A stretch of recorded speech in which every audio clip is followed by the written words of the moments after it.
Ghislain Deslandes, bonjour. Bonjour. Vous êtes philosophe, professeur à l'ESCP Europe. Votre spécialité, c'est le management. Vous aviez d'ailleurs publié à propos du management et d'un problème plus général au PUF. Et là, vous récidivez avec un ouvrage toujours sur le management, mais au titre encore plus provocateur, ou en tout cas intriguant, Érotique de l'administration. Alors, que signifie ce titre ? Bon, d'abord, il ne faut pas s'étonner de ce mot, puisqu'en fait, Albert Einstein lui-même parlait de l'érotisme des problèmes mathématiques.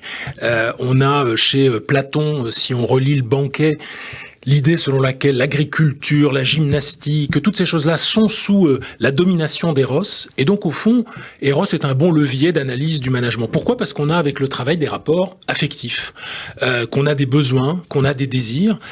Et au fond, ce terme, il me permet aussi peut-être de trancher un peu avec ce qu'on pourrait appeler le néo-parler managérial, la novlangue managériale, le N+1, team building, etc., etc., en essayant d'apporter une sorte de pavé dans la mare pour essayer d'apporter une nouvelle terminologie. Plus humaine, plus sensuelle. Plus humaine, plus sensuelle, plus en rapport avec les rapports que nous-mêmes nous entretenons avec le travail. Alors, là où il y a de la gêne, il n'y a pas de plaisir, on le sait. Il y a beaucoup de gêne dans le management. Vous pointez plusieurs déviances, notamment une, la gouvernance par le chiffre. Vous donnez, page 76, à travers des auteurs, l'exemple de l'URSS, effondré parce que les chiffres du Gosplan étaient tellement loin de la réalité que ça a fini par craquer. Oui. La gouvernance par le chiffre, c'est un mal qui ronge notre gouvernance privée et publique ? Oui, alors, on va dire aussi du bien du chiffre, parce qu'ils nous permettent de résoudre toutes sortes de difficultés, d'attribuer des mérites, des résultats, de trancher un certain nombre de questions politiques dans l'organisation. Mais il est vrai que depuis quelques années, et ça c'est grâce à un chercheur en droit qui s'appelle Alain Supiot, qui est professeur au Collège de France, qui a mis le doigt sur ce qu'il a appelé la gouvernance par les nombres. C'est-à-dire, au fond, l'idée que le mode de l'être d'aujourd'hui, c'est la calculabilité. Aristote en dénombrait une dizaine, il y avait la qualité, il y avait le lieu, il y avait la relation. Aujourd'hui, ce qui compte, c'est le chiffre. Or, ce dont on peut s'apercevoir, si on analyse cela d'un peu plus près, c'est plusieurs choses. D'abord, ce qui compte n'est pas forcément facile à compter. Il y a des choses qui sont faciles à compter et qui ne comptent pas vraiment. La solidarité au travail, le fait d'avoir la solidarité entre les êtres. La bonne ambiance. La bonne ambiance. Ce que j'appelle l'affectio societatis. Ça, c'est difficile à quantifier. La deuxième chose, c'est ce qu'on appelle la loi de Campbell. C'est-à-dire qu'en fait, quand on met en place un instrument quantitatif, on le détourne. On s'amuse à le détourner. Vous dites, page 79, que pour compter le nombre de malades dans une salle d'attente d'hôpital, les infirmiers ont laissé les malades dans l'ambulance. Voilà, comme ça, on améliore les statistiques. Exactement. Et on croit avoir résolu un problème alors qu'on en a créé un autre, qui est que les ambulances peuvent plus bouger pour aller chercher les malades. Exactement. La politique du chiffre, c'est aussi en matière de sécurité qu'on a vu qu'elle pouvait créer des lois de Campbell, créer des déviances. Absolument. On met des petits PV à tout le monde pour éviter d'arrêter les gros délinquants. Exactement. On est sur un autre exemple. Néanmoins, cette méthode par les chiffres, cette gouvernance par les chiffres, en obligeant à des résultats, en quantifiant, elle a quand même rendu un profond service à l'administration, elle l'a rationalisé. Oui, d'ailleurs c'est amusant que vous utilisiez le mot administration, puisque c'est l'autre aspect un peu contre-intuitif du titre, c'est que j'utilise non pas le terme de gestion, le terme de management, qui sont un peu les termes que j'utilise d'habitude dans mes travaux, mais le terme d'administration. L'idée, c'est de le redécouvrir un petit peu. Au Québec, on parle de la science administrative pour parler de la gestion. On parle de Master in Business Administration aux États-Unis pour parler de l'administration des affaires. Donc, le terme administration me paraît ici assez intéressant. Oui, le chiffre, on peut quand même lui donner... Alors, on fête les 400e anniversaire de Pascal cette année. Et au départ, j'avais plus ou moins prévu de faire ce texte consacré à Pascal. Inventeur de la calculatrice. La première calculatrice inventeur de la calculatrice. Physicien, mathématicien et qui sait de quoi il parle quand il parle de nombres. Et il montre bien que le nombre a aussi un certain nombre d'avantages, et notamment de trancher les questions politiques.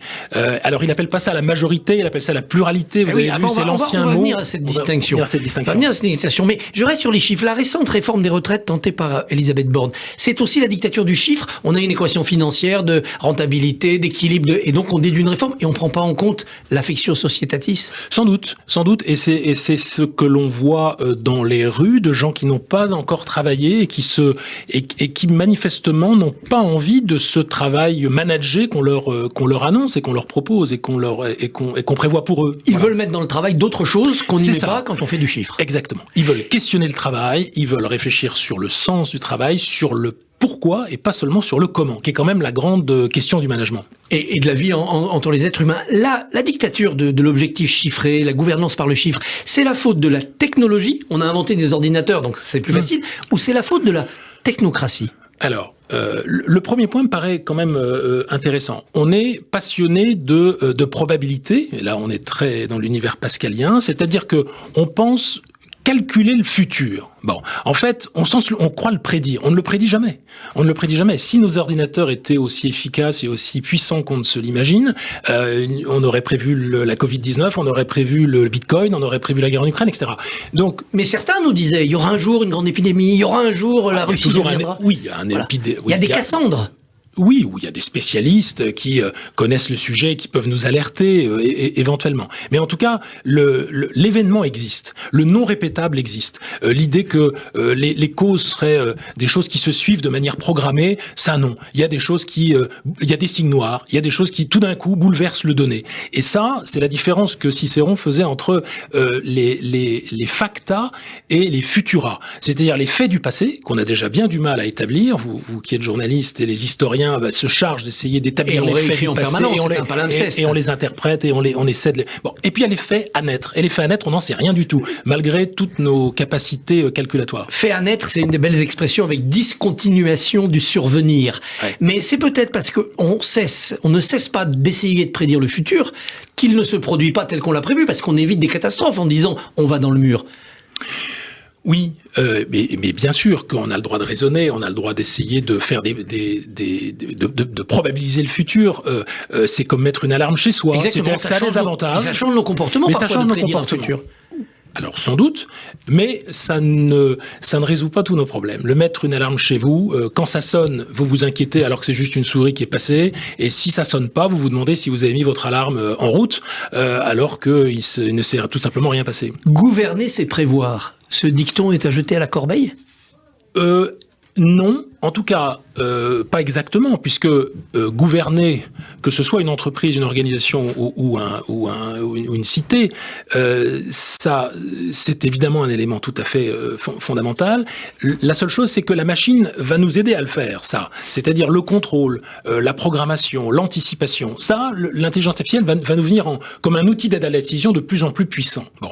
Donc, ce sur quoi on va attendre les managers, les gouvernants, les décideurs, ceux qui entrelacent la chaîne et la trame, comme dit Pascal, et comme dit Platon également, et là en l'occurrence je citais Platon, c'est-à-dire d'être capable de travailler les contrariétés, de considérer le circuit des désirs, de travailler sur qu'est-ce qu'on fait de notre désir, de ce qui n'est pas objectivable. Là, effectivement, les managers, les gouvernants auront quelque chose à nous apporter que la machine, hélas, ne nous apporte rien. Et puis si on a identifié la bonne décision, encore faut-il entraîner les foules, parce qu'on est en démocratie.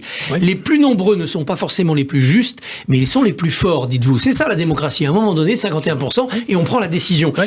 Mais comment changer cette démocratie majoritaire pour l'améliorer ? Alors ça, c'est la question politique par excellence. Moi, je suis pas sûr d'avoir des solutions immédiates à proposer. L'analyse que je fais dans Crépuscule du calcul et dans la partie consacrée à Pascal, c'est qu'au fond, cette capacité à mordre, comme j'essaie de l'expliquer, de ce qu'il appelle la pluralité, c'est-à-dire ce qu'on appelle aujourd'hui la majorité, c'est une solution politique. C'est la solution politique par excellence, contre laquelle finalement on peut pas faire grand-chose. Je sais pas, vous avez peut-être noté à la fin du chapitre, Pascal dit, qu'est-ce qu'on peut opposer à la force du nombre ? Pas grand-chose. Il dit la sagesse de l'enfance, la nouveauté, la natalité, on dirait en management l'entrepreneuriat, quelque chose de complètement différent. Ou une force minoritaire mais plus brutale, et c'est la dictature. Oui, c'est la raison pour laquelle Pascal reste attaché à cette histoire de morsure de la majorité en disant c'est la moins mauvaise solution politique. Et il ne la remet pas en cause, ce souci de la majorité. Aujourd'hui, on voit les gens dire la démocrature c'est mieux, il y a un chef qui décide et puis on l'a élu, donc il a raison, la foule doit se taire. On ne va pas gouverner par les sondages, ni parce que 50% des plus 1 des citoyens ont voté. Non. De ce point de vue-là, Pascal vous donne raison. Mais ce qui l'intéresse, lui, c'est que, nous dit-il, la solution ultime n'est pas politique. C'est-à-dire qu'au fond, la moins mauvaise solution, c'est la morsure de la majorité. Mais ça veut dire que le fond des choses se situe plutôt du côté de l'éthique.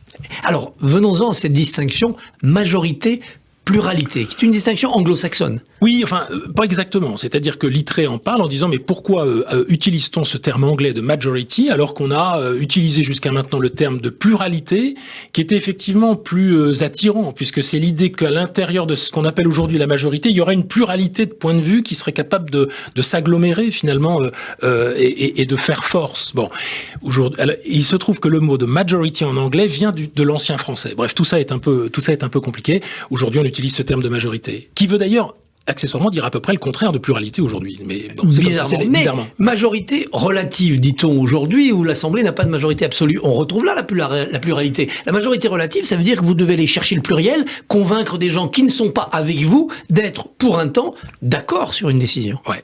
Alors là, on entre vraiment dans des problématiques de politique, précisément, pure et dure, alors que mon ouvrage porte surtout, je dois dire, sur la gestion de l'oikos. C'est-à-dire que je maintiens haut et fort la distinction aristotélicienne entre l'oikos, la satisfaction des besoins, l'administration des affaires privées, et puis le politikos, c'est-à-dire la question de la vertu publique et de l'amitié civique, qui est une question un peu différente finalement. Dans l'administration, dans les entreprises, dans les équipes, la notion de reconnaissance devient très importante pour entraîner les gens. Et de respect. Vous dites, page 188, le respect étymologiquement, c'est se retourner, regarder derrière. Ouais. Qu'est-ce que ça signifie ? Ça signifie se détourner de soi. En réalité, pour regarder ce qui se passe ailleurs, et notamment... Est-ce que la troupe suit ? Non, oui, et de considérer, on peut dire ça comme ça, mais de considérer la personne d'autrui en tant que telle. C'est de lutter contre l'invisibilité des métiers essentiels, pour trouver une traduction dans la contemporanéité d'aujourd'hui. On progresse de ce côté-là ? C'est difficile à dire. Là, pour le coup, il nous faudrait un instrument de mesure qui n'existe pas. Donc, on n'y verra pas clair. Je crois que c'est dans les consciences que cette affaire se joue. Mais en tout cas... La notion de respect, on voit bien ce que ça veut dire. La notion de reconnaissance, c'est plus compliqué, parce que qu'est-ce qu'on va reconnaître ? On a tous besoin de reconnaissance. Le mérite, les talents, les besoins, qui décide ? C'est toujours un peu compliqué. Et reconnaissance s'appelle récompense. Et ça appelle récompense, et donc frustration de celui qui n'est pas récompensé. Alors que le respect, c'est presque aussi important que la rémunération dans les motivations que les gens déclarent au travail, et c'est quelque chose qu'on voit très bien exister. On n'a pas de peine à expliquer très clairement ce que c'est que le respect. La reconnaissance, c'est plus délicat. Parce qu'évidemment, ceux qu'on reconnaît s'imaginent très méritants, et ça pose toutes sortes de problèmes. Je termine en citant Napoléon, que vous rapportez dans votre livre, page 128. Il n'y a que deux espèces de plans de campagne, les bons et les mauvais. Les bons échouent presque toujours par des circonstances imprévues, qui font souvent réussir les mauvais. C'est le fin mot de l'histoire. Oui, absolument. Ghislain Deslandes, donc auteur de Érotique de l'administration, c'est aux Presses universitaires de France. Merci et bonne journée. Merci à vous.